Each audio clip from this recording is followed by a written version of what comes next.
na meron ng emosyon na nakatali. Ay, Napakasakit nun, diba? So talagang nakakatakot talaga yan. Oo, yun ang kinatatakutan nila, sa totoo lang.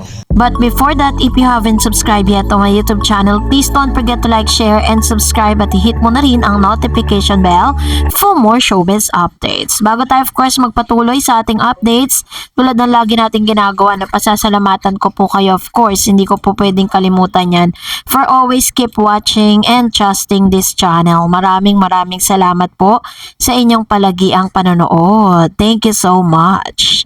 And of course, syempre sa pakikibahagi ninyo sa mga positive, good vibes na mga news natin and sa pagbibigay ng inyong mga opinion. And for today's video ay congratulate natin, the new era of Miss Catherine Bernardo is now release, dahil meron po siyang panibagong poster na inilabas kung saan siya po yung ito po yung pinakabagong phone na inirelease ng Realme. Dahil alam natin na siya po isa sa mga endorser ng phone na ito. Nakita yung ibang-iba yung itsura ni Miss Catherine Bernardo na merong short blonde hair. Ayan. Sasabi ng ilan, talagang mukhang palaban na talaga si Miss Catherine Bernardo sa mga ipinapakita niya.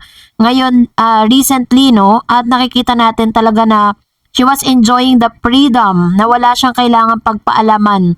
Diba? Hindi niya kailangan magpaalam kung kanino, kung ano ba yung dapat niyang suotin, at kung ano ba yung dapat niyang looks.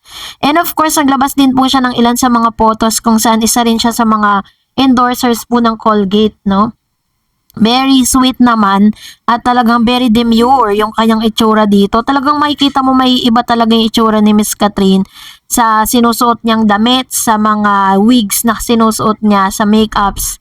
But still, pa rin meron talaga siyang looks na parang palaban, may looks din siya na very demure. So bago tayo magpatuloy, panoorin muna natin ito. Alden Richards at Catherine Bernardo, ano po ba ang kinatatakutan nila? Hindi na sila natatakot sa magiging resulta nitong Hello, Love Again. So, saan lang? Anak ko, eto yan. Eto po, mga kachika, ang pera ng bayan, nakasapatos na gabi pa lang para bumaba ng hagdan para manood ng Hello, Love Again. Totoo yan. Diba? Dito man at sa iba-ibang bansa, sigurado, panigurado na yan, yung manunood ng kanilang pelikula. Pero ang kinatatakutan nila, SEPACS. Separation Anxiety. Ay, ganun. Kasi nasanay silang lagi magkasama. Alam mo yan, Nagkaroon po ng malaking confusion sa isip ng ilang mga Katden fans nang ilabas ito ni Manay Christy Permin sa kanya pong Showbiz Now na sa kanya YouTube channel. Kasi sabi po ng ilang mga Katden fans, so nagsisimula pa lang daw yung Katden movie at nung bago magsimula at nagsisimula ay puro positive news nga yung inilalabas nila. And someone or somebody or even yung mga Katden followers and lovers ay nag-a-ask po sa akin to watch this updates.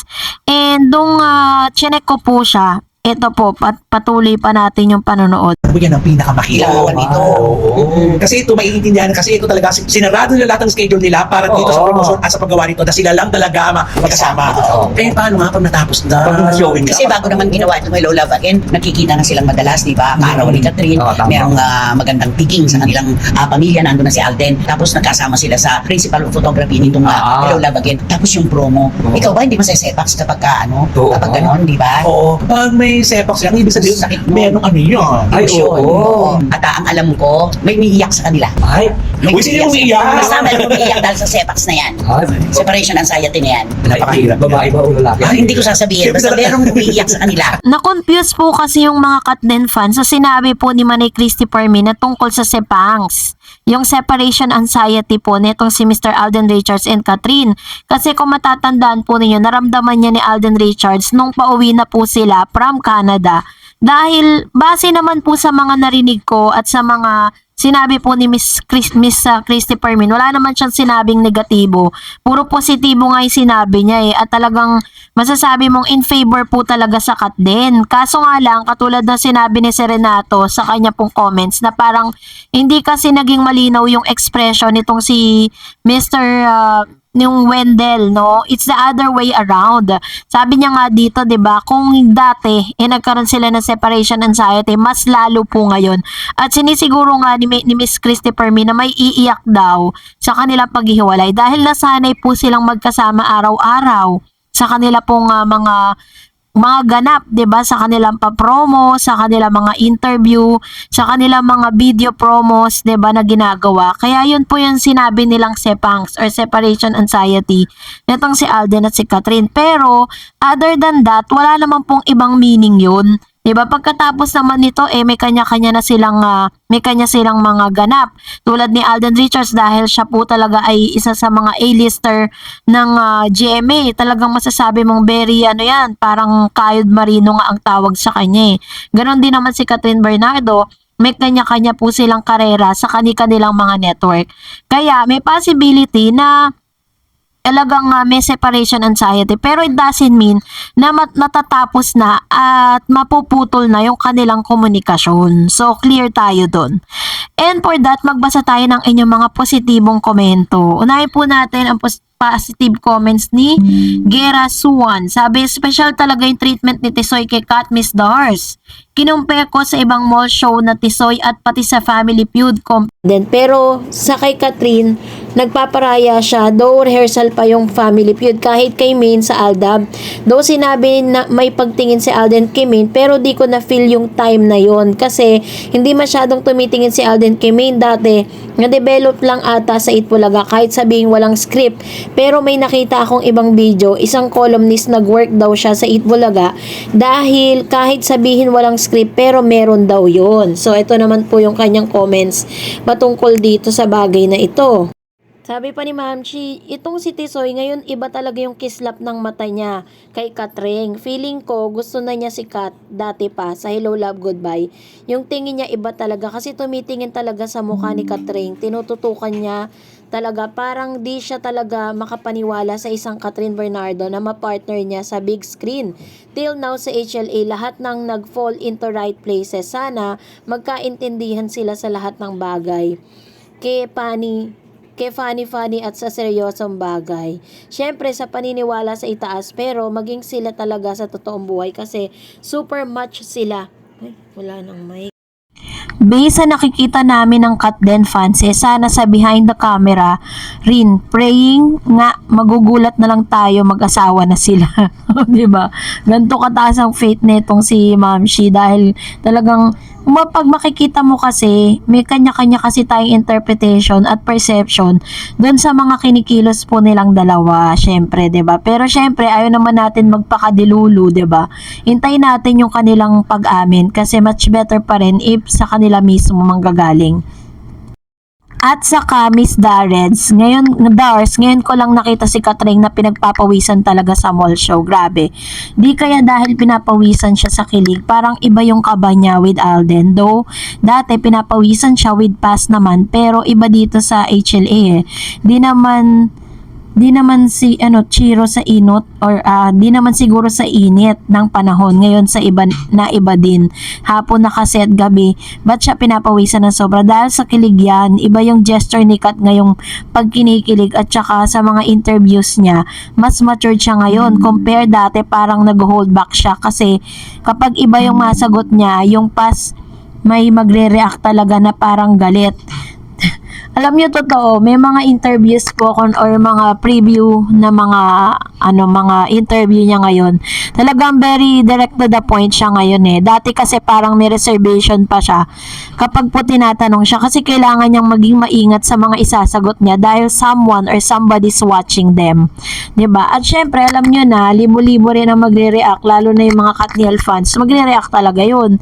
At pag-iisipan na naman ng masama itong si Alden Richards, kaya nag-iingat lang talaga siya. Pero this time, wala no filter at all. Sinasagot niya ng diretso yung mga tanong sa kanya.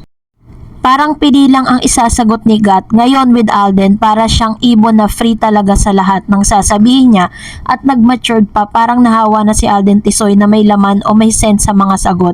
As in, iba talaga sumagot si Catherine ngayon. Para siya talaga na walang hold sa sarili. Pwede pa siya mag-joke. At si Alden naman ay tumatawa. Yung pas niya, pag di nagustuhan yung joke ni Catherine, yung muka ng pas niya, ay nako, ito naman yung kanyang, diba? Parang nagkakaroon ng comparison tuloy yung dati at saka ngayon. Mr. Renato Science said, "Hi Miss Darrets, remember mall tour ng Kat din sa Bacoor, Cavite, pero bago sila umalis ng venue, merong hawak-hawak si Kat na sunflower bouquet which associated kay Daniel ang sunflower. Merong pinakalat na pictures ang Katniel fans ni picture ni Daniel wearing identical shirt ni Kat. Ang kaibahan nga lang, merong hello love again nakasulat sa shirt. No Kat, Katniel fans nagsasabing nagpunta sa Bacoor si Daniel at siya personal nagbigay ng sunflower bouquet. Syempre, gaya mo, nag-fact check din ako at lumalabas na yung sunflower." Galing sa SM Bacoor management staff, a former Katniel fan now Kat din na inamin niya mismo walang katotohanan ng pinapakalat na news. Yung pics naman ni Daniel kuha yon nung dumalaw si Daniel sa Benguet province. Totoo, may hawak siyang sunflower bouquet pero bigay ng isang fan. Tsaka Benguet, binalikan ko yung uploader, pinakita ko yung mga nakuha kong resibo during fact checking. Napahiya siya, ginawa na lang deleted na yung picture uploaded. Actually, napaka-imposible naman talaga mangyari yun dahil po si Daniel Padilla po ay nasa bundok ngayon. Nag-taping po siya. Sobrang layo po niya at napaka-imposible din na personally magpunta siya sa Cavite dahil ang layo ng distance noon, 'di ba? Kaya talagang masasabi mo na misleading talaga ang ilan sa mga delulu fans ng Katniel. Hanggang ngayon, hindi pa rin sila maka-move on. At syempre, hindi naman sila talaga mananalo lalo na kay Mr. Renato, 'di ba? Talagang nag-fact check 'yan, naghahanap talaga ng ng facts about Kat din. And of course, sabi ni Ma'am si Annabel Garde, "Hello Miss Tareds, ang masasabi ko lang talaga sa mga Katniel fans na mag-move on na sila kasi malabo na magkabalikan na sina Catherine at Daniel. Kung ikaw ang nasa sitwasyon ni Kat, babalikan mo pa ba yung taong nanakit sa'yo?" Yes po, nanonood ka. Napanood ko yung on cue, yung full video, getting to know each other pa sila that time. Pero this time, iba na, 'di ba?